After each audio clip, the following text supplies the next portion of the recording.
The more that you write, the more you discover how you might write, but also, naturally, what you want to write about.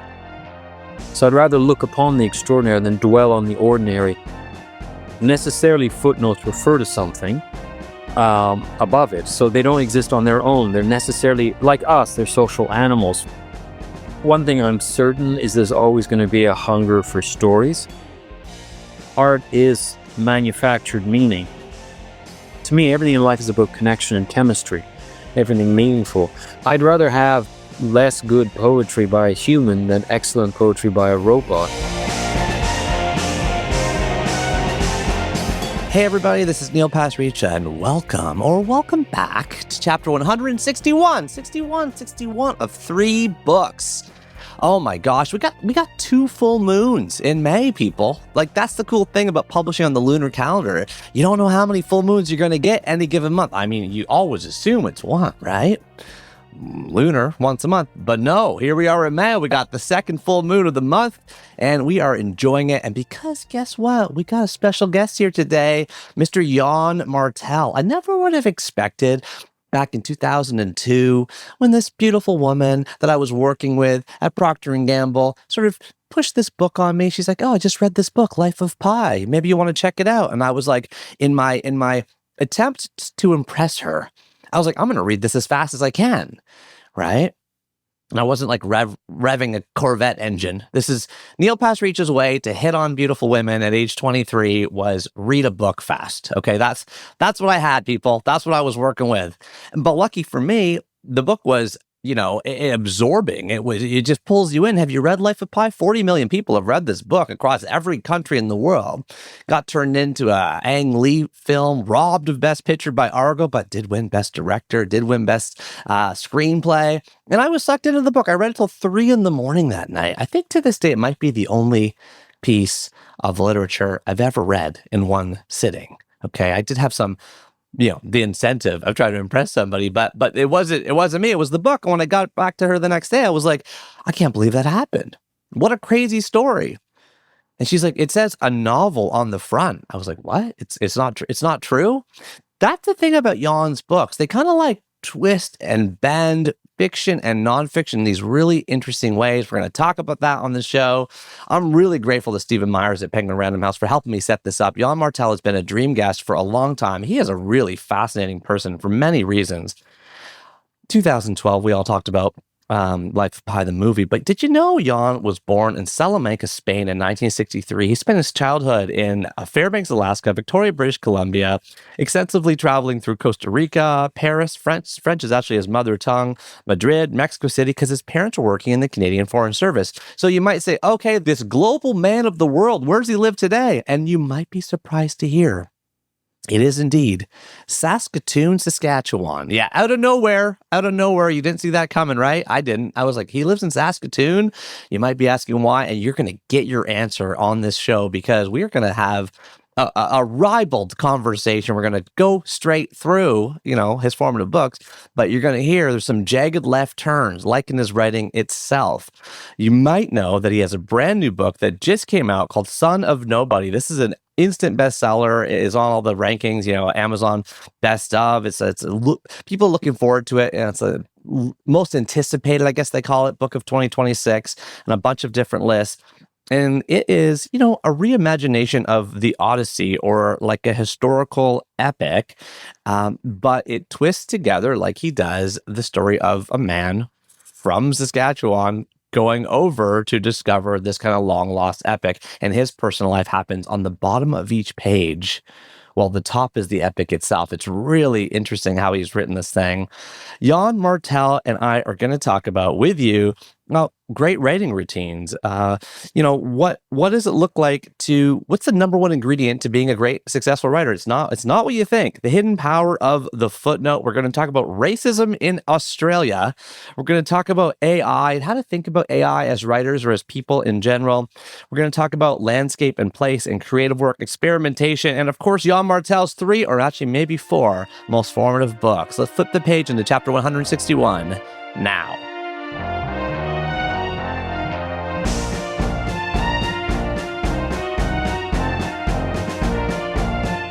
I think I got an email from you in 2022 saying, the new book is done. The new book is done. And by the way, I'm in the middle of the book. I'm loving the book. You are on book tour for the book right now, Son of Nobody. I can see online, just taking a peek. It's doing really well.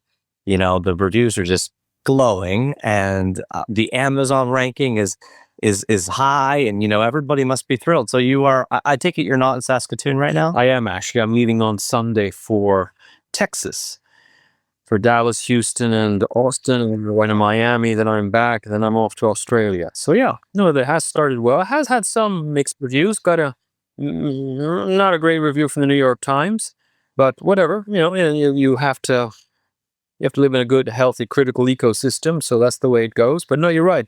Otherwise, reviews have been positive, and certainly responses from different entities has been really positive. Yeah, and not many books have the chutzpah to put no blurbs on them at all, except for 2 on the back from Kirkus Starred Review, a brilliant novel of ideas, ... a powerful meditation. And from Booklist, another starred review saying original, thought-provoking, and utterly absorbing, which is how I'm finding it. The way that you break genre, I think that's a uniquely Martellian trait. I remember in 2002, 2003, trying to impress a girl here in Toronto. I read the book she recommended to me that night, which of course was Life of Pi. And I gave it back to her the next day. I was like, dropped it on her desk at work. And I was like, yeah, it was great. It was unbelievable. I was like, I can't believe that really happened. She's like, it says a novel on the front. I was like, what? Like you that's what you do. You broke the genre for me. You made me, and this then doesn't even say a novel on the front. So I keep looking to the front, and I'm like, wait a minute. He even took those 2 words off. Is that the Canadian one? Is that the Knopf Canada? Yes, it is. Yes, it is. I have 2 copies. It is Knopf. Yeah, I got one from your publisher, and I bought one as well. Okay. Good. Well, that's what we want to do. You want to So can you explain why one of them says a novel, the other one does? I guess the British assume that people would know, or I don't know. But yeah, I noticed that too, that the Americans put a novel, and stuff like that has nothing to do with the writer. That has to do with the publisher and their marketing decision, I guess it is. So I'm fine with either. I mean, either way, you want it to be intriguing. So if there's nothing there, it's, but most people who see Life of Pi would know that it's a novel, and therefore the assumption that this one is too. Although you're right, if you flip it open and you look at it, you might think it's an academic work, come to think of it. Anyway, it is what it is, and I'm happy with the result either way. I really appreciate your honesty. Being on Book Tour 2026, this is a podcast by and for book lovers, writers, makers, sellers, and librarians. So we are going to be sucking up any sort of tidbits of wisdom around the writing process, the book launch process. And it's interesting to me that you're heading to Australia, actually, because I had just read your April 18th, 2026 interview in The Guardian, where the closing question is, what's your favorite place to visit and why? And you wrote, or you said, I don't know if it was an email interview or a phone interview, you said, I love traveling and I'm really looking forward to Australia. I'm not sucking up here. You're a really racist society. Your feminism is behind the times and you're really backwards in some ways, but you've got those marsupials. I cannot wait to meet more of your stoned koalas and your bouncing kangaroos. One thing I'd like to see this time is a platypus. This is the last question. I'll just finish it here. In Son of Nobody, there's a mention of a platypus. I should have said that. I would be a platypus. An egg-laying mammal instead of a sloth. A weird creature that is surprising, like a writer wants to be. Yeah, this was definitely a spoken interview, because, man, I wouldn't have written that, saying they're that backward. I mean, it is true. They're so racist. They're more racist than we are. And I'm the most racist province in Canada. And then, and their feminism, yeah, they really are. There's something about their, I remember there's that story of the intern who was raped in Parliament in Canberra. And the Prime Minister, his reaction was like, it took his talking to his wife to make him realize, oh yeah, that's not kosher. Yeah, you're right. Yes, that is a scandal. Like, really? So anyway, but yeah, they do have neat marsupials. Anyway, that was slightly tactless the way I said that. But yes, I am looking forward to Australia. And because the book's doing very well there, I will tone down on the language about racism and sexism there. And I'll pump up the marsupials and the readers. Well, or not, because, you've backed up your statement by giving examples. And I will say, algorithms love controversy, as you know. And so I'm not saying you need to, take shirtless ice baths on Instagram, but, there's something about that quote that caught me to the point where I could remember when you said Australia, I was like, wait a minute, he just said something, so, um, tone down or tone up, but calling them racist is obviously strong. But yeah, I kind of feel, I don't know how to say this. I'm going to come out here too, meet you on the branch here. I kind of feel like the whole world is racist, like I just got back from Kenya, not recently, but last year with my mom, her first time back since she left at age 18. She's 75 now. My first time, not only in Africa, but obviously to my mom's home. And she's Indian, but born in Nairobi. Her dad is from Lahore before the partition, and my dad is from India. So they met in England, came to Canada in 1966, my dad. And it's really fucking racist there too. Yeah, right. You know what? First of all, the racism in China, in India, in Africa is appalling. But so I'm just comparing like with like. Australia and Canada are two settler colonial countries. The difference is here people are still racist, but at least they know they can't say it. You may still grouse, but you have to do it internally. It's just not acceptable anymore. And the whole truth and reconciliation thing has taken on a real life, I think. It's not just, it can sometimes be tokenism, but oftentimes I don't think it is. There's a sincere, that whole thing of the Kamloops, those 200, the whole disappearance of kids in residential schools. I think the shock was genuine. I think there's, now this, the last time I was in Australia was 10 years ago. Maybe in 10 years it's changed. And in fact, it'll be interesting to see when I go there. Yeah, that's fascinating. Thank you for bringing that up. We're speaking in 2026. I'm in Toronto. Yann's in Saskatoon. And, our Prime Minister right now is Liberal Prime Minister Mark Carney, who's been in office for less than 1 year. Preceding him was 9-year Liberal Prime Minister Justin Trudeau. And from 2009 to 2013, they led a large public, I guess you'd call it an exposition or a investigation of sorts, trying to call it, truth and reconciliation. My kids now, just to give a perspective here for people, like when I was a kid in high school, all the way through the public school system, I learned nothing of the residential school system, which of course was in Canada for, 6, 7, 8 decades up until 1996, where, Indigenous people were kind of, pulled out of their communities, put into churches, essentially schools, made to lose their language, lose their culture. And there was a story, of course, of one child who was stripped of their popular orange shirt. And I believe that they passed away. And so my kids now in kindergarten, and everybody in the whole school and the whole school system, they have Orange Shirt Day. And as you said, it might sound like tokenism, but I believe, like you, it just is just slow to just change thoughts through generations, and certainly not allowing publicly racist comments is the first step. And these changes do start with gestures like land acknowledgements, Orange Shirt Day.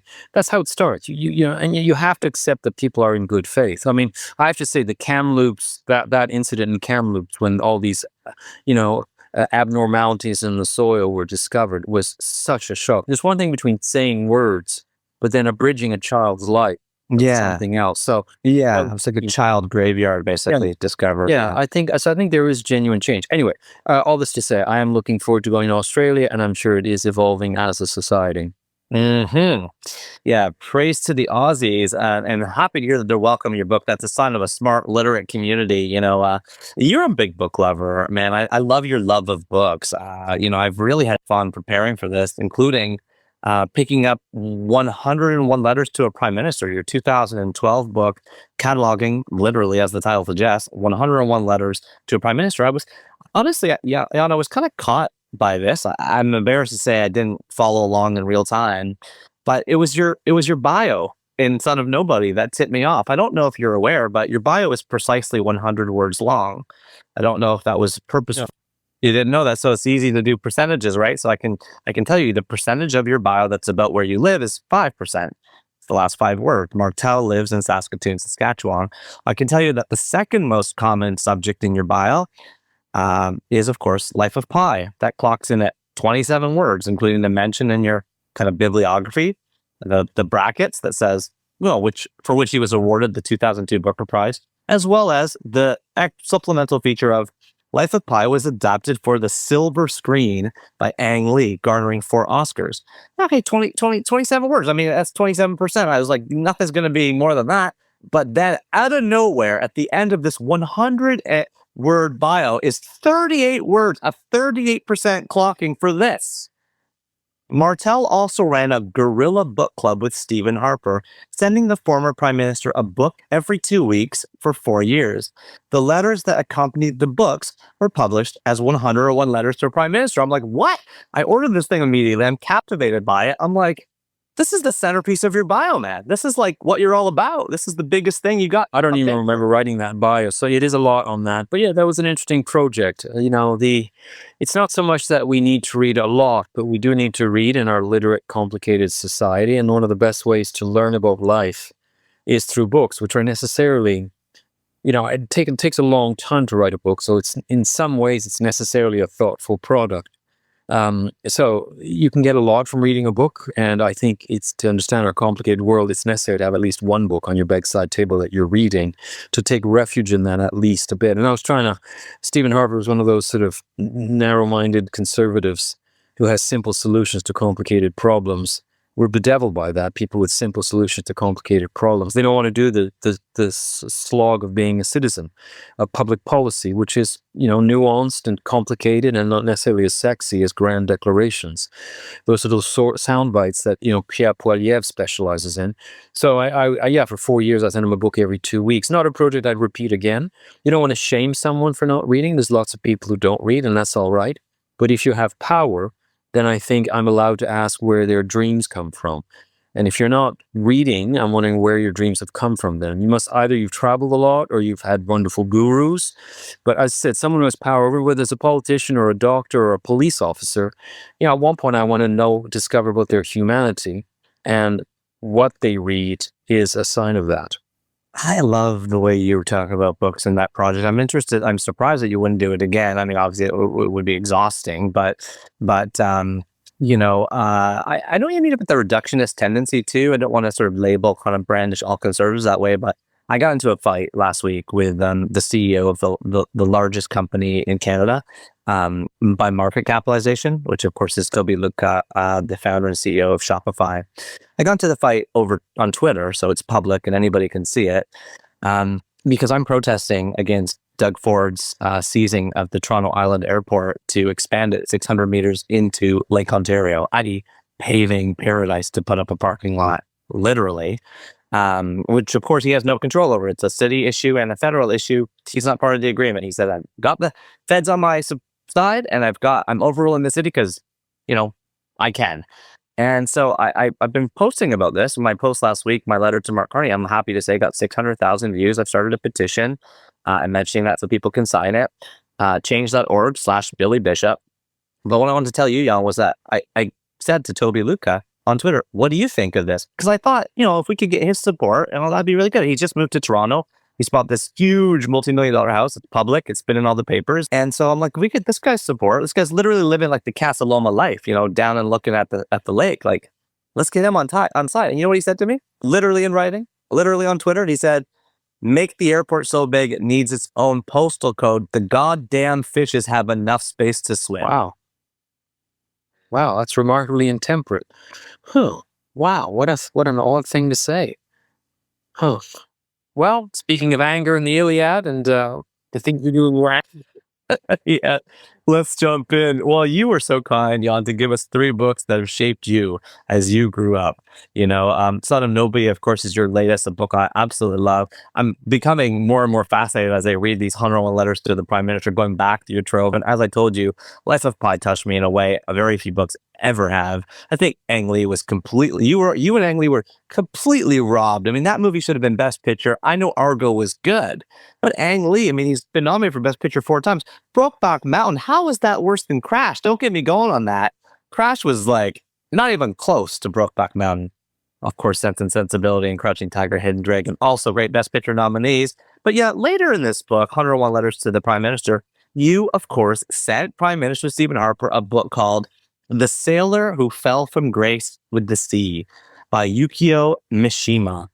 Would you be okay if I just took 1 minute to explain this book to the audience as if they're holding it in a bookstore. So if you're watching this on YouTube, you can see the book. If you're not watching on this YouTube, let me tell you, the cover is striking. There's a boy's small, drawn head, literally almost like treading water up to his nose over what appears to be like a sea of blood. Originally published in Japanese in 1963 in Tokyo, English not translated for a couple years later by Knopf, your publisher. Yukio Mishima was born in 1925 in Tokyo and lived until 1970, famously dying of ritualistic suicide, disemboweling and somehow beheading himself, if I'm not mistaken. One of his acolytes beheaded him. Yeah, by harakiri, as the correct term was. Yeah, he ritual suicide in the traditional samurai way after trying to take over an army base. As one does. File this one Dewey Decimal His in 895.63 for literature / Southeast Asia / Japanese literature / fiction. What's the book about? Well, a group of ruthless 13-year-old boys reject the adult world as fake, hypocritical, and overly sentimental. They train themselves to be emotionally hardened and detached. When one boy's mother begins a relationship with a ship's officer, the boys initially admire him, but they come to see him as weak, and their admiration turns to disillusionment, and they respond with shocking violence. Yann, please tell us about your relationship with The Sailor Who Fell from Grace with the Sea by Yukio Mishima, Mishima. Yeah, Mishima. Well, he was a very prolific writer. He in fact started publishing during the Second World War. There was still wartime publishing for some writers, and he was one of them. He was that good. And that's one that particularly struck me because, as I said, it is told from the perspective of a 13-year-old boy who's disillusioned with his mother, I guess, with this sailor. And so ultimately what he decides to do is he poisons him. He poisons the sailor because he's betrayed the sea. He's betrayed his great calling. So it's a wonderful look at the perverted world from the point of view of a child who has not seen that the world is just what it is. It's more complicated and more subtle. And the sailor is just tired with the sea. He's fallen from grace with it because he doesn't care for it anymore, and he wants to be with this woman instead, but he pays a high price. I remember reading it, and it was one of those books that I sort of could nearly have imagined writing because it sort of reflect ideas that I find really interesting. But of course it was already written. So there's a few other books that have been like that. One, Hunger, by Knut Hamsun, who's a Norwegian writer, about a homeless man who wanders around the Christiania, which is the early name for Oslo. It was also a book sort of like that I sort of could have imagined inhabiting. So yeah, that was a book that early on turned me on to how powerful a story could be. It could both be entertaining and really thought-provoking. Any recollection on, kind of where you were, how old you were, how the book got put in your hands? Right? Oh, totally. I read that actually in French. It's funny how some writers, everything can be translated, but some countries have a certain preference for literature. So, for example, I remember discovering this wonderful Italian writer named Dino Buzzati, who wrote a novel called The Tartar Steppe, and also wonderful short stories. He was kind of like a happier Kafka.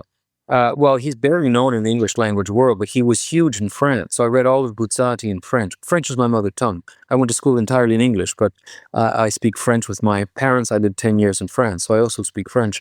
So I read Mishima, who was huge in France. I read all his books, or all the books of his that I read, which is a great number, in French. So I remember very clearly I read that in France when I was not much older than the protagonist. I must have been, 15 or 16 years old. Wow, you read it so young. And as you say in your letter to Stephen Harper about this book, it's true what you say. The characters are exquisitely realized. The opening scene of a boy being home alone in this kind of locked bedroom and finding a little peephole and like walking around the room. It's almost like nothing's happening, but you are there. Writing masterclass question for you, can you explain what exquisitely realized means to you? And then how does one start to think about that as a writer, or at least any tips on becoming a better exquisitely realizing. That's when it's exquisite. You realize it becomes real to you. You can imagine, like you're right, the boy discovers this little peephole and he can spy on his mother's room. So you can see that early appeal of the salacious, of the sexual. He can spy on his mother, and therefore he can spy on his mother sleeping with this sailor. You can see these two in an intimate situation that normally you would not see, especially as a child. So it's realized well because you can sort of not only imagine kind of the room, it comes to life as a space, and that's important, secondary, but then mainly you can realize the psychology of the child and his appeal when he can spy on that sort of gaze that we all want to look on something to sort of witness it. And this is a bit of, it's slightly sordid. It's definitely an intrusion, but you can see the appeal to the child. So his psychology, his motivation, how he interprets what he sees, all seems extraordinarily plausible, and therefore very compelling to the reader. So, and that's just the start of it. Then it keeps on going, and it's it's a wonderful book. It was turned into a movie too with Chris Christopherson. I never saw the movie, but it was so. It's funny how he I don't think is as well known as he is in the French speaking world, but nonetheless, it was turned into an American Hollywood movie. And when I read the opening pages that you're describing, like what I notice is detail, like colors, things are brittle, things are shiny, things are, that level of detail that I'm familiar with from your books, obviously, but also like David Mitchell is a writer who I love, chapter 58 of this podcast, who I feel like just like, it becomes realized because of detail. In addition to detail, like what's the magic here? Like, is it just read a lot, you'll get better at it, or? I say write a lot, yes, you have to read because you want to see how others have what they've done. It is amazing how with standard words, like most words are standardized. You can invent your own language if you want, but most words are out there in a dictionary. They're totally standard.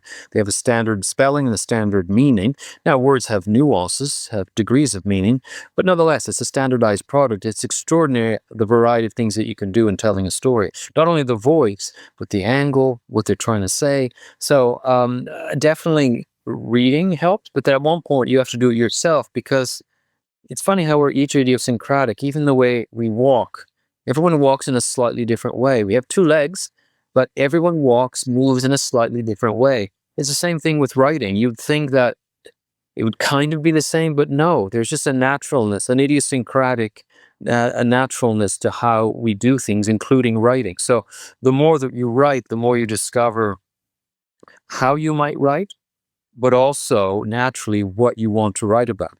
Some people are really interested about relationships, how two people might interact. I, for example, am not. I'm more interested in looking out and looking at the world, and I'm more interested in a sort of ordinary person that could be driving a car and you're next to that person and they're a safe driver, but outside the car there's a tornado, there's a storm, there's a monkey, there's something out there that's extraordinary. So I'd rather look upon the extraordinary than dwell on the ordinary of, let's say, two people conversing or something like that. So you discover in writing what you naturally want to write about, and then the more you write, the deeper you'll dig in that way. What's your keep percentage? Like, it's fairly high in the sense that for Life of Pi, for example, the final product wasn't that different from an earlier product, an earlier draft, except for that scene in the Pacific when Pi is blind and he meets another blind person in the Pacific. That dialogue was initially much longer. It was too long. I really got lost in it. That was dramatically shortened, but kind of, between the hardcover and the paperback later, some of the chapters, the order changed, and I added one line at the very end, and so it goes with God. But that one, not very much. This one, Son of Nobody, a bit more. I wrote more fragments. There were more footnotes, because there's so many things I could do with that. There's so much you can do with telling an epic verse, an epic in verse fragments, and then footnotes. It's a very powerful way. What's interesting about writing with footnotes is that footnotes don't have to be narrative between themselves. They don't have to follow a chronology or narration. Yeah, in any book you look at, footnote 16 and footnote 17 don't necessarily have anything to do with each other because they're referring to something else. And so that allows you to say a lot without having to worry about transitions, because very naturally the reader will understand that one footnote can be different from another. So that unleashed a lot, and in fact nearly too much. So I had initially, this book was longer because I was trying to do too many things because I could. It's like you have a hose and you spray the garden, you spray the windows, you spray your brother, you spray everything because you have a hose. Well, I had to sort of say, okay, the hose is just to water the grass. So it took me a little while to cut down and get to something more lean and more directed. Yeah, and it really does feel that way. I mean, I just love the space. Like you are playing and toying with space. And when I wrote the Book of Awesome in 2010, I had stayed to my publisher. I have an entry called Absolute Perfect Silence. Could you give me 2 blank pages in the middle of the book that have nothing on them at all? But the whole idea was that it's like a beat in the middle of the book when you keep turning. And they're like, I don't think we can do that. I don't think we want to waste these pages. And I'm like, this guy's got, the way it works for those that haven't read Son of Nobody yet. And I hope by listening to this, you can get a taste and flavor for this incredible book. There's entire half pages where you're like, whoa, like I'm flying. And it gives me such a sense of momentum when I'm reading. And then I'm just like loving it. And then, of course, because the tonal shift between the top and the bottom is so extreme, it's like, I'm having like sorbet, in between courses here. Like, it's just like, it's amazing. It's quite a feat. And what I liked about, because the reader, we should know, the top of the page, on some pages will have these fragments of this epic, this Lost Trojan War epic, and at the end of each fragment, you'll have footnotes that start at the bottom of the page. So what I liked about that is, in a sense, it was a lovely dialogue. Necessarily, footnotes refer to something above it, so they don't exist on their own. They're necessarily, like us, they're social animals. Footnotes they necessarily have to be coupled with something else. But to me, it was like a respectful dialogue. You have the verse fragments at the top, then they fall silent, then you have footnotes that that talk, and then it goes back to the fragments. So to me, it was kind of like a nice dialogue between the past and the present, between the sort of the ancientness of an epic verse and the modernity of footnotes. So to me, it was like a nice dialogue, and that space was precisely the space enough, like in poetry, where you can reflect, you can think. It gave it its proper space. It wasn't rush. It was sort of the space, the silence that you get in a respectful dialogue. Yeah. Oh my gosh. Wow.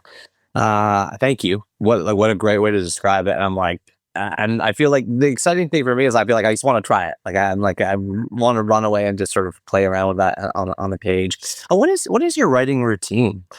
Well, it depends what part of the process I'm in. When I'm doing research, I may travel. So for Son of Nobody, I went to the Peloponnese, so southern Greece, and I went to the ancient Mycenaean sites of Mycenae, Tiryns, Medea, Argos, and then I went also to Western Anatolia in Turkey to visit Troy, what's left of Troy. Not a very impressive archaeological site. It's just south of Istanbul, south of a buzzing, delightful town called Çanakkale. There's what used to be Troy, now it's called Hisarlik. That's where the remains of Troy are. It is a sorry sight. It's not as impressive as you might think, considering how old. And it's how old? Well, Troy is about 3,000 years old, but time has definitely had its effect on it. So when I'm doing research in a novel, I'll travel, and then I'll do more academic research reading. So that could be just at home, or I could go to the university library here at Saskatoon at U of S, University of Saskatchewan. And then the writing process, well, then I start writing, and I write, I have a family, I have 4 kids. So in a sense, it becomes Monday to Friday, 9-ish to 3-ish, 4-ish at the latest when the kids are at school. You want to achieve balance in everything in life, including between work and family, even when it's wonderful work. Like, to be creative is incredibly satisfying. To take random words and create a story. I mean, it's like baking. It's like cooking. You take random elements and you make something savory and delicious and attractive that people will come to receive. So in a sense, playing with words is the same thing. So when I'm writing, I write basically when I can. I rarely work on, I don't like working in the evenings, but sometimes on weekends I will, but usually it's Monday to Friday, daylight hours, school hours. And then it goes on for a while. In a sense, writing from the outside doesn't look like much. You're just quiet. I happen to have a treadmill desk. You can see it there. Oh, nice. Treadmill desk. Thank you. I've used it so much that I've worn down the treadmill. I had to get a new one. I love using my so often when I'm writing walking. So I'm not sitting. What speed? Sorry? 1.3 miles an hour. So you're not running. You're basically just walking. It just means it's not a replacement for exercising, but it does mean you're not sitting all day long. Yeah. Well, also, even 1.3 miles an hour, writing 9 to 3, you're probably getting way more than your 10,000 steps, even though you're slow. No, and you can't use a mouse, use a trackpad, but it's a lovely setup. So when I'm doing that, and then once a book is edited, then there's a to and fro between the editors. So there are periods of time when there's you're released from it, then you come back to it refreshed. In fact, I'll tell you something. At one point, I was waiting for 6 weeks to get my Canadian editor, Martha Kanya Forstner, to read it. And in those 6 weeks, I wrote an entire other book, which I've never done before, usually very slowly. And I'll show it to you, actually. This is just a prototype because it's quite experimental. So it's in this box here. Oh, wow. Well, we're the first to see this. Yann Martel says The Forgiven and the Forgotten. And I'll turn my camera. Is that a fire against the black fire? It's a reference to a Greek myth, the Greek myth of Meleager, whose mother was told that he would die once the log had burnt out. So she immediately took the log out and put it away, doused it with water. But of course, she got angry at him the way ancient Greek mothers did. And so she threw the log back in the fire. And in the second the log was consumed, he dies. And so it's in a box because this is a novel. It's inspired by my mother's Alzheimer. My mother was 85 years old, and so I wrote a book in 52 chapters, same number of weeks in a year, same number of cards in a deck of cards. But you can read the chapters in any order you want. They're not bound. So it has to be published in a box. So I wrote this in 6 weeks. It's a riff on the loss of memory, the loss of chronology, basically a mind liquefying. And so I said, it's in 52 chapters, and except for the first one, which will have the copyright pages, because publishers like their copyright pages soon. So this is like the birth certificate of the book. It's page 1. It's booklet 1. Yann's holding like 52 stapled, small, white, what looks to be booklets. I call them booklets. There's 50. So in total, there are 52. And then there's this lovely box that you can keep them in. And so that's the one I'm going to work on next. And I wrote it in 6 weeks. I've never written anything so fast. It was a thrill. So to be creative is wonderfully exciting. So anyway, go back to the process. Once it's published, of course, then I'm lucky to be somewhat in demand. So now I go on tour, which is nice. It's nice to, I believe very strongly in the social contract of art, that there's a writer, a composer, a player, a dancer, and there must be someone to view that. You can't do it in a vacuum. And so the writer has to take into account the reader to some extent without serving the reader. And then the reader must take into account the writer. And when the two come together, then you get art. Art is a co-creation. So I'm lucky now that I'm on tour. I was in the UK, then I was in the eastern seaboard of the US, then I was in Ontario, and then I was in Quebec for the launch in French. It came out at the same time in French. And now I'm about to, as I said earlier, I'm about to go to Texas, Miami, Australia. And then I might travel some more in the fall. I hate being away quite that long from my children, but anyway, I'll have to see that balance. In fact, book itself, in Son of Nobody, the Greeks asked themselves at the time what the worth of their work was, whether it was worth being at Troy. Was it worth it? You have questions like that in the Iliad. And the same thing in my novel, Harlow Dunn, this scholar goes to Oxford and he misses his family. Is his research worth it? It's always a question we all have to ask, what the worth of our work. Yes, we all have to work. We're not idle creatures. We can't be sleeping all day like cats or dogs. But we have to balance with, what is the real worth of what we do? And that's a question that's always, I think, changing. The answer is always changing. Anyway, then I tour, and then I finish, and then I take a pause, and then another book comes up. So this one, I said, I just show you The Forgiven and the Forgotten. In a sense, it's a very, very advanced draft, but it still needs work. So once I'm finished touring Son of Nobody, I'm going to go back to The Forgiven and the Forgotten. And what you showed us looks like something that somebody is I got it published by a printer in Altona, Manitoba, Friesens. They're very well. I even put the logo of Knopf Canada. I really want it. And here at the back is that, that fake language they use as space filler. It looks like Latin. So I just wanted this to get. Oh, yeah. Yeah. Ipso. Yeah, exactly. And so I just wanted. Well, how cool is that? I like that. No, I'm very happy with it. Yeah, I had thought the publisher had made that, but to hear that you have gone to Friesens yourself, Friesens, a really kind of famous and well-known, they do like high school yearbooks and things like that, that you've gone to them, to Altona, and you've done that. To me, that's like, you've created the vision board, right? Like now you have it on your desk, you touch it, you feel it. To make it convincing. So I made 3 of these boxes because I already showed it to 3 different readers. So I'll keep on doing that. I'll rework it go to my printer here in Saskatoon, who did these lovely booklets. I like is where you put your finger to open it. Even there, I put the little fire. Can you see it? Yeah, I love it. But you just go to them and you can just publish your own thing. Like, Yeah, well, I it's didn't know not cheap that. necessarily, but I wanted them to sort of, just as I said, so when I really finished the inside, I'll put it in there, mail it to my agent, mail it to my publisher in Canada, and hopefully she'll buy it. She'll fall into it like what does. Yeah, for sale. That's impressive and that's powerful. And, I'm at the stage of my career where I'm having lots of conversations, open conversations with my publisher, other publishers, self-publishers, authors equity, page two publishing. Like I don't know if it's a stage of career thing or if it's just like a state of the industry thing that, we are seeing, one of the most prominent business publishers in the world is Seth Godin, and he's declared that he's going to only publish with authors equity now. Of course, that's James Clear's self-publishing company where 65% of royalties are kept with the author. So this guy's written the number one most popular book in the world for the last 5 years, 20 million copies, and he's moving out of the publishing ecosystem in a way, or at least moving around inside of it, I should say. Yeah, well, the publishing is, AI may affect it, reading habits may affect it. It's a mystery where it's going to go. One thing I'm certain is there's always going to be a hunger for stories.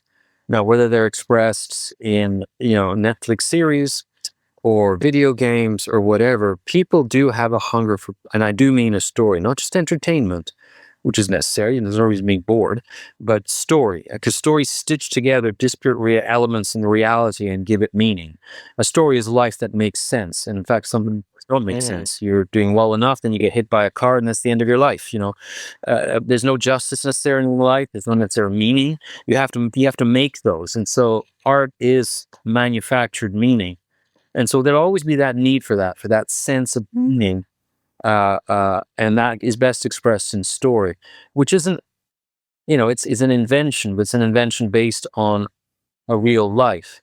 It's our reaction to life. So there's the initial impetus is sort of real, but then the invention interprets that reality. So there'll always be a need for stories, but it may be differently expressed, So publishing may change. I have no real opinion about that. I'm not a business person. I'm 62. I'm not, if I was in my 20s or 30s, I might get on that horse and try to ride the horse in a different direction.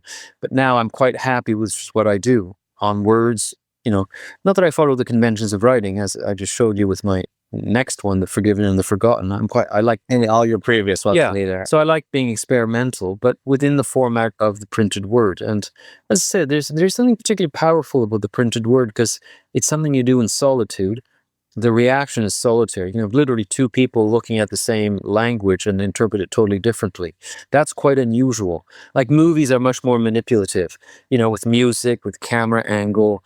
The expressions are given to you by the actor. We're all going on the same ride. Whereas none of that is available in a book. A book, you really have to, like if you don't get the irony, if you don't get this or that, you just read it differently, which doesn't make it invalid, but it just makes it a very, very personal thing. And that's very powerful. That's why I think people, a book can be so memorable because, as I just said earlier, it is a co-creation.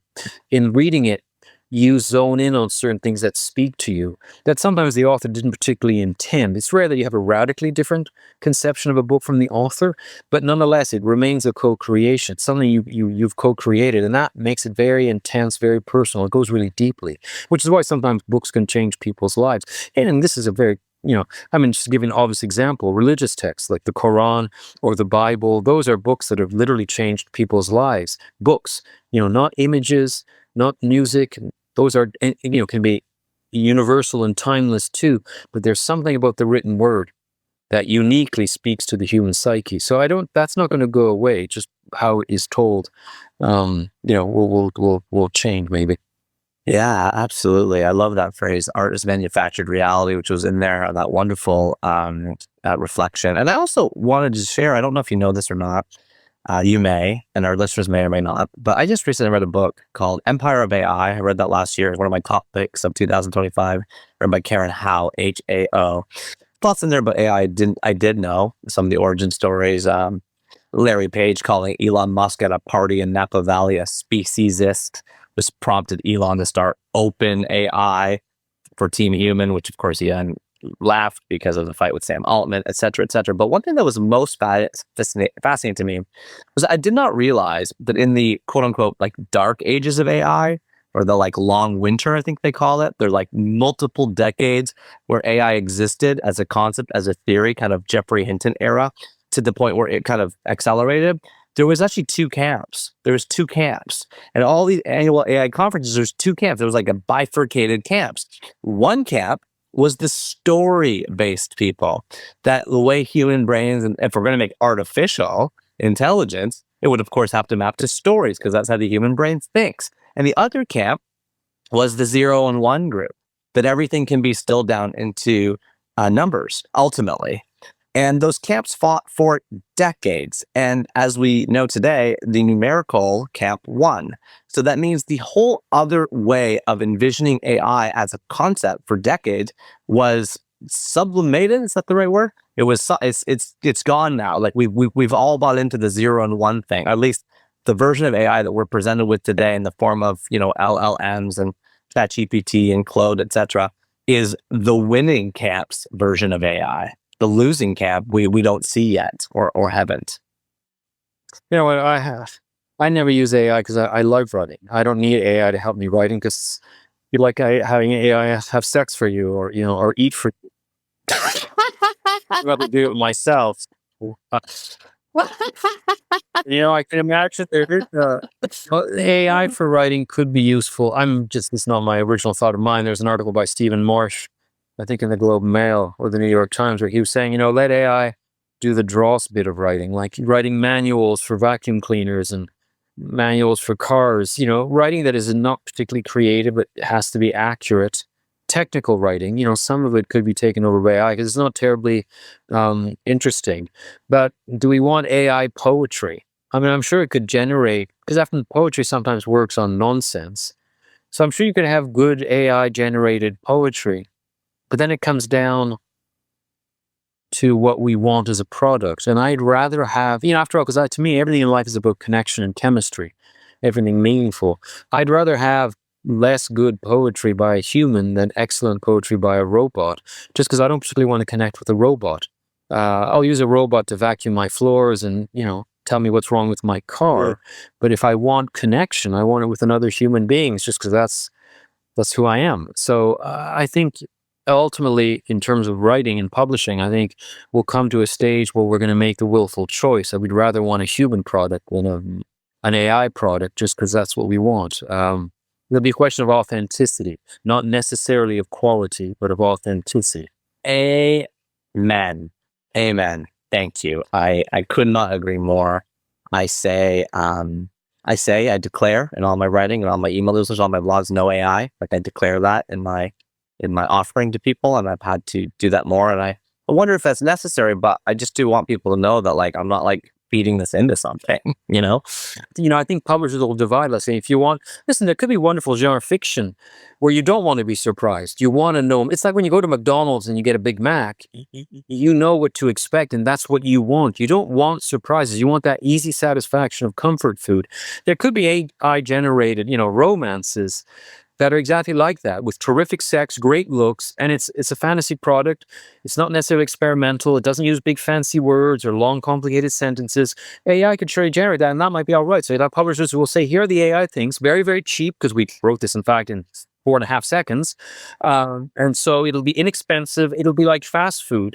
And then if you want higher quality, slow food literature, well, then that's more expensive. And don't worry, there's no AI whatsoever. And I think that'll be and each will have its strength. And it's the AI stuff will be inexpensive, easily available, forgettable, but comforting. And you'll have as many as you want with me. And you can calibrate it, sort of like your Starbucks coffees. You'll want your romance, but you do want you want your gay one, let's say. You want it to be gay. And, you can sort of calibrate it in so many different ways. 1 second, Nair. This is important because I had a car crash this morning. Take a beat.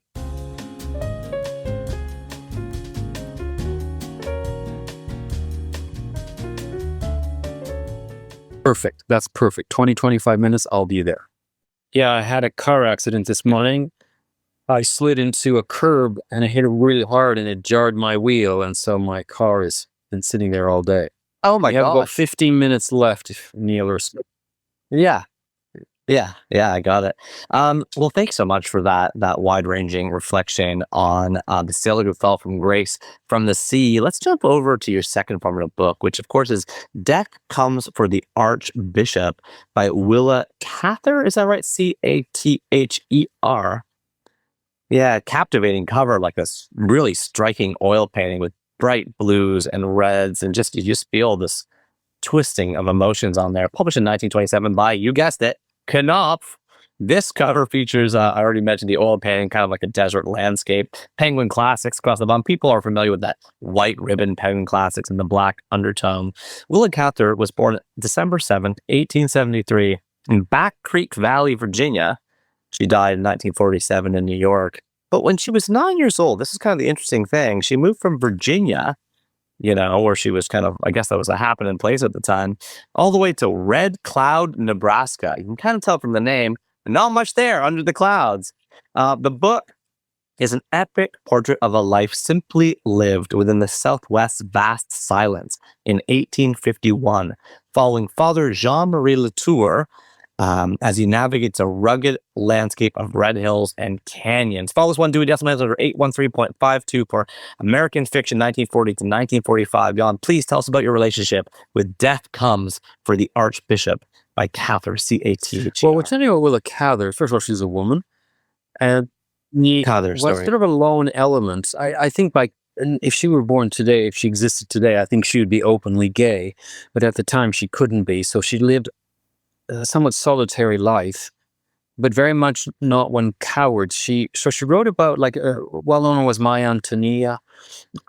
She wrote books on her own, well published, but sort of stayed on her own, a little bit like Georgia O'Keeffe, sort of doing her own stuff away from the big centers. And Death Comes for the Archbishop, I particularly like, is it's a story of an archbishop sent, therefore, by the Catholic Church to New Mexico, middle of nowhere, to sort of start a community. So it's a wonderful novel about someone building a dream in a landscape, like saying, here's this belief that I have.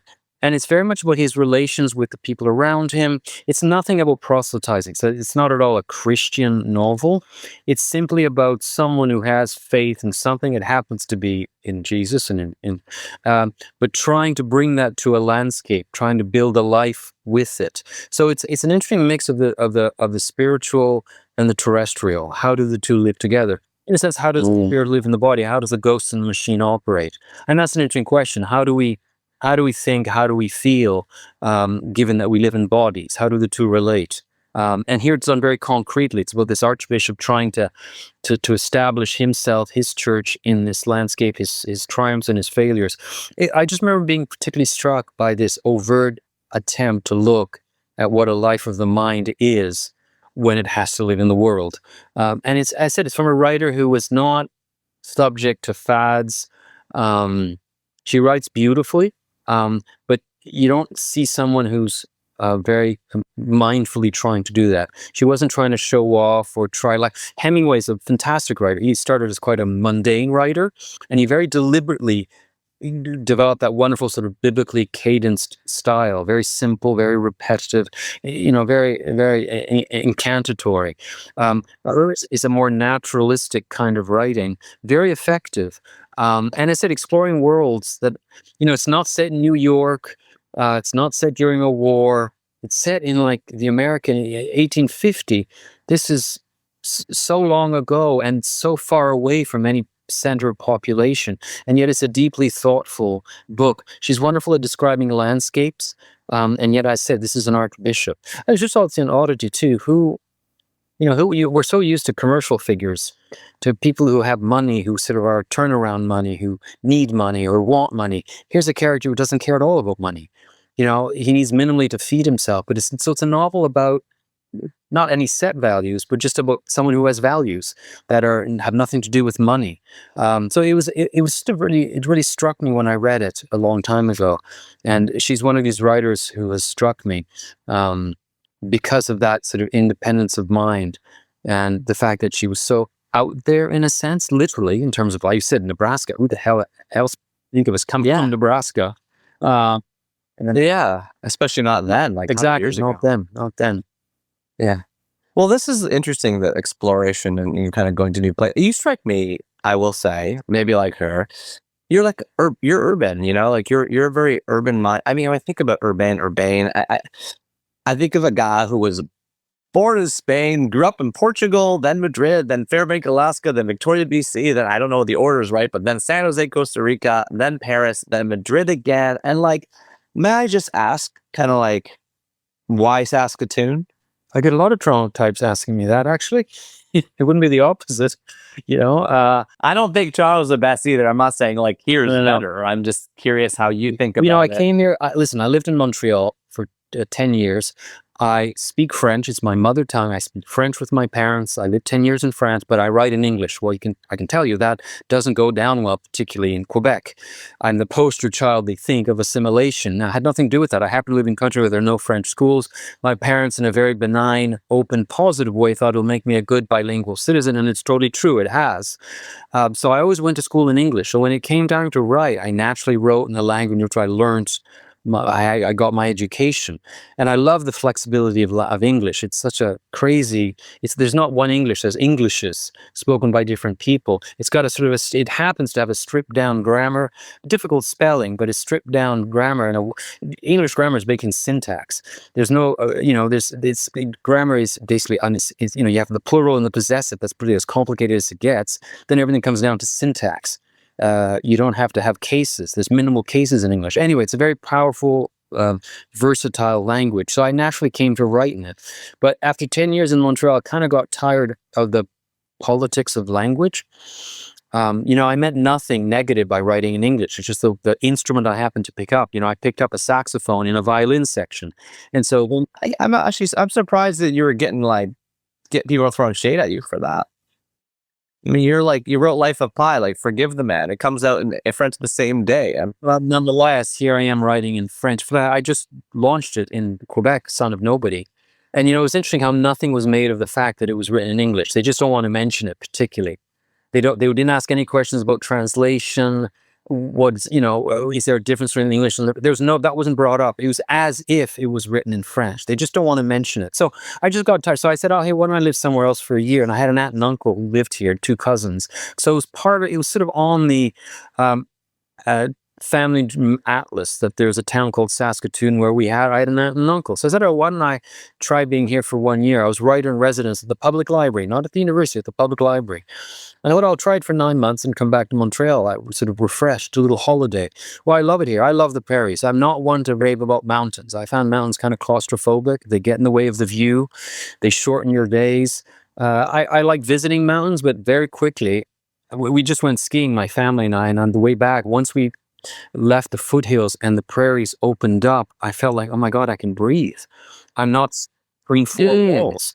I love the prairies. Wow. To me, I compare the prairies to Rothko, to the painter Mark Rothko. It's very much a spiritual landscape. And to me, mountains are like special effects in an overdone Hollywood movie. They're really obvious. So that's why people like them. They're in your face. They're literally, the prairies are not in your face. And it's very hard to capture the prairies. When you see movies about the prairies, they make a mistake of looking down at a wheat field with a combine harvester. That's not really it. You have to look at the sky. It's the skies. On the license plate here, the motto is Land of Living Skies. I don't know what Fern came up with that, but it's brilliant. The skies are astonishing here. We do have mountains. They're just called clouds. They're so enormous. So I find it, I love the landscape here. And I didn't know that. It's like we got a cat a year ago and I discovered I'm a cat person much more than a dog person. I love my cat. Well, same with the prairies. I didn't expect to love the prairies.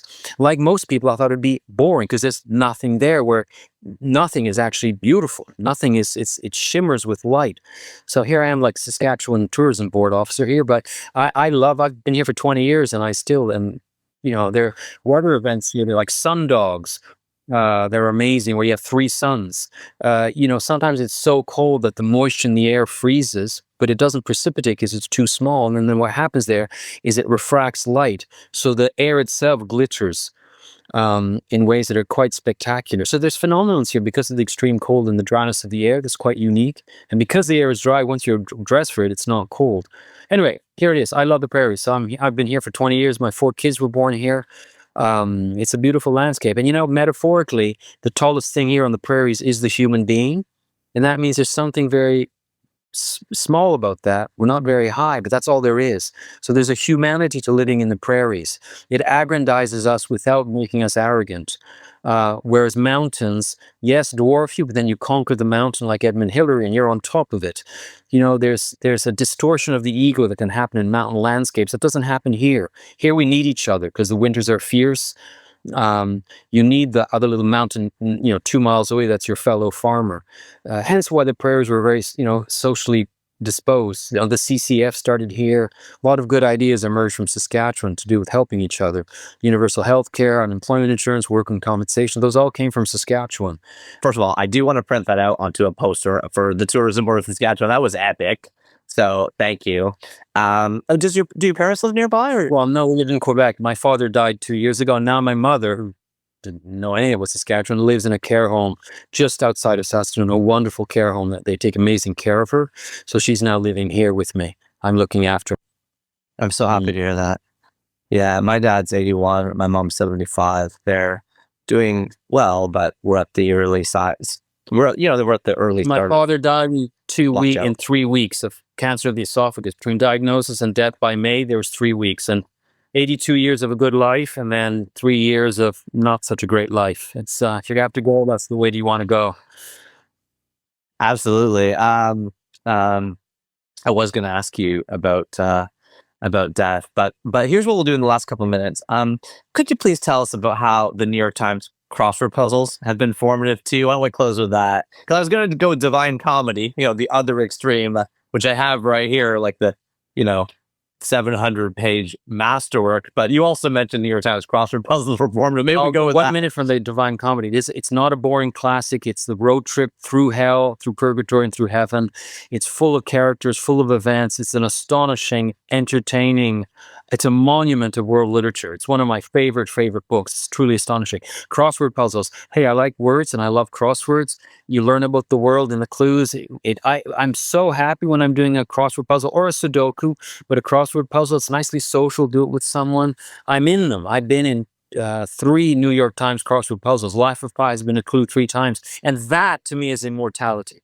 Great winning the in the New York Times crossword puzzle. I was so pumped up when I found that out. I was so delighted. Is Will Shortz your favorite New York Times editor, or did you have someone before that? Well, they're the originators. They started New York crossword puzzles. It was invented by the New York Times. So I love the New York Times. It's the defining New York crossword puzzle. I spent I can maybe get a Monday done like 75, 80%, but I got no chance on the weekends. Is there a New York Times crossword puzzle book you'd recommend or anything? I do the weekly one that appears in the Saskatoon Star Phoenix, and there's any number of books edited by Will Shortz. Yeah, take anyone. But you're right, they're easy to hard. I'm good now. We can do any day of the week, my partner and I. The Friday one, is harder, but I do them all the time. I find it's a very relaxing way, and that doesn't stress me. I know your car is sitting on the side of the road. I know you've been very generous with your time. I really do appreciate this. Just maybe one last tiny thing to close us off. This is a pocket spotting for book lovers, writers, makers, sellers, and librarians. Getting a chance to talk to you is one of the dreams for this show. I really appreciate it. Is there a final bit of advice, word of wisdom, hard fought, kind of from the battlefield, little tip you'd kind of share with us? You've given us a ton already. Print your own book at Friesens. Hand them out if you want to sell them. But here's ideas for good book tours. But a lot of us are writers, aspiring or want to be better. Any last piece of advice for us as you close things off? Well, for writers, I would say turn your back on the world. The world will always tell you it doesn't need another book, another poem, another play. It's not true. So ignore that negativity, ignore the freight of history, turn your back on the world and nurture that little fire, feed it. Because you know what? You'll gain nothing by not doing that. You don't want to be 45, 55 and say, I didn't live my dream. Live your dream, turn your back on the world, nurture your little work, because it could be a big work. And in the meantime, you might need a daytime job. Find one that doesn't totally deplete you. But turn your back on the world is one. And otherwise, as a general life one, in Son of Nobody, there's this key line at the end of how, our bodies are strong, our joints are strong, our vision is clear and all that, yet we walk on feet of dreams. We don't walk in the real world. We walk on feet of dreams. The Trojan War is a myth. The story of Jesus is a myth in the sense we have no facts behind it. Both are stories that have created the West. We walk on those 2 feet, the Iliad, the Gospels, wrath, love, wrath, love. They are feet of dream. They're very powerful. So you need to find those dreams that you can walk with that will give you feet. So find those feet and walk. And it can be contradictory, like Troy, Jesus is wrath, love, but those are the 2 feet we walk on. I'm blown away. I'm staggered. I'm so grateful. I'm so appreciative. Yann Martel, thank you so much for coming on 3 Books. I really, really, really. My pleasure, Neil. Thank you very much. Sorry for the delay initially. Okay, I got to run. Thanks, Neil.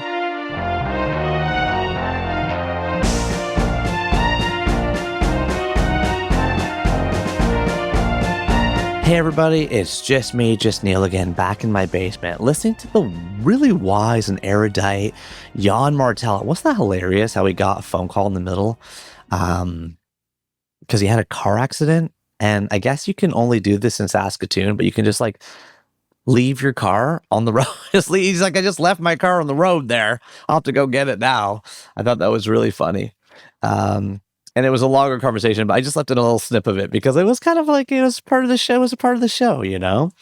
What a generous man to give us so much of his time and so many open thoughts. We're all the way from the beginning talking about like racism in Australia, you know, all the way carrying it through into like the role of a writer and just like these epic gifts. If you're a writer or you want to be a writer, listen to Yann Martel talk about writing. Man, we are so lucky on this show to be able to do stuff like this. How about all these quotes too? I've worked on a lot of quotes, including, he's talking about AI. He said, one thing I'm certain is there's always going to be a hunger for stories. I thought that was a really wonderful zoom out because, you know, the books I write, I'm hearing from publishers who are like, oh, your books are kind of gifty. You know, this is nonfiction. Like, you know, people can type into AI, like, well, give me 1,000 awesome things, right? Yeah, well, it's true. Yeah. But Yann's, you know, quote gives me hope that I'm going to, you know, not just have a job, but just that the idea that if we as people can reflect back the things that we're going through and share those openly, then that alone is enough. You know, that's another reason why I was kind of sharing the cannabis thing at the beginning. It's like there's a lot more to that story. In terms of like pros and cons and struggles and how I did it and how I'm continuing to work on it and so on. And I'm just going to try to keep sharing those, you know, as I can, because I think that's hopefully good for both of us, right? There's always going to be a hunger for stories. How about this? Art is manufactured meaning. That one just kind of hits you a little bit. You're like, what? Art is manufactured meaning. I love that phrase. I'd rather have less good poetry by a human than excellent poetry by a robot. And this is something that I think is true. When you find out something is AI made, like in my group chat with my old high school friend, somebody's like, hey, check out this new movie. And there's like a new movie blockbuster coming out this summer with like $100 million budget. And all the people are saying, well, this would have been a $300 million budget if we didn't use AI. And then all my friends are like, I'm not seeing that movie. It's just like right away, it sounds bad. You know, and my friend who's in the animation industry is like, and it's also stealing everything. Like the reason it's faster and cheaper is because it's stealing everybody else's stuff. Well, I don't want to push back too hard on that, but yeah, don't you think we lose interest when we find out it's made by robots? Okay. I like this one. I don't need AI to help me write because it would be like having AI have sex for you or eat for you. I'd rather do it myself. Amen. So funny. Metaphorically, the tallest thing here in the prairies is the human being. That was a stunner. I've went on the train. I think I was like 14, 15, maybe 16 years old with my parents and my sister. I think I was 14. We took the train from Toronto all the way to Vancouver, which is like 4 days. Like it's far.